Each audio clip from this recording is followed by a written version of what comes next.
What do we want? The truth. When do we want it? Now. Calls for truth from the Trump administration were heard on the Boston Common Saturday during the March for Truth.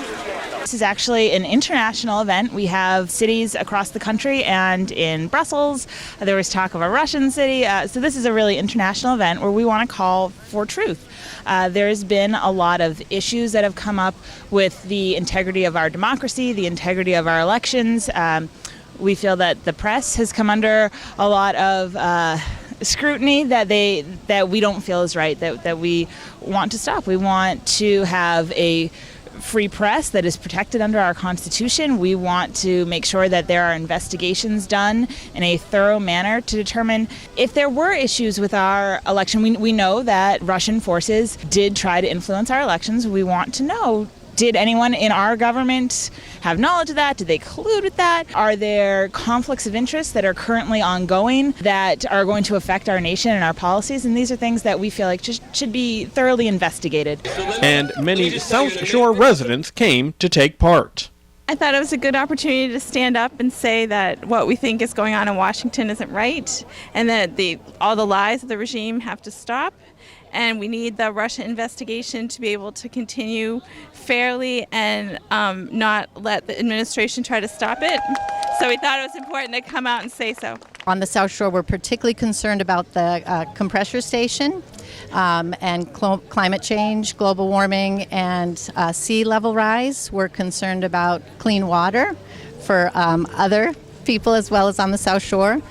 And good education for our children, and we want to fight for a government that's not corrupt, a government that is fighting for Americans and not for Russian traitors.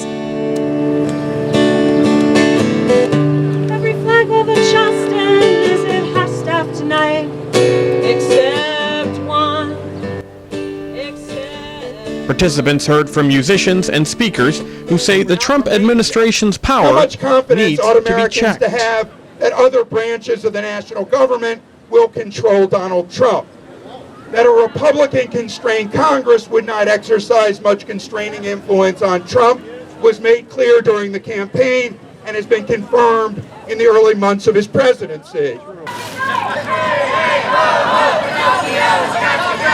There was then a march around the Common, and while many expressed support, others did not.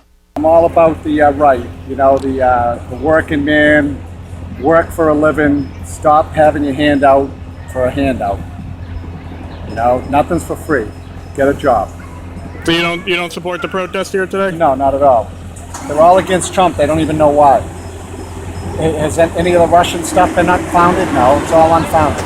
Crowd size estimates varied, with police saying 400 and organizers reporting over 1,500 participants. Well, the rally and march has officially ended, but protesters are still gathered here on the Boston Common, hoping that leaders in Washington hear their call for more truthful and transparent government.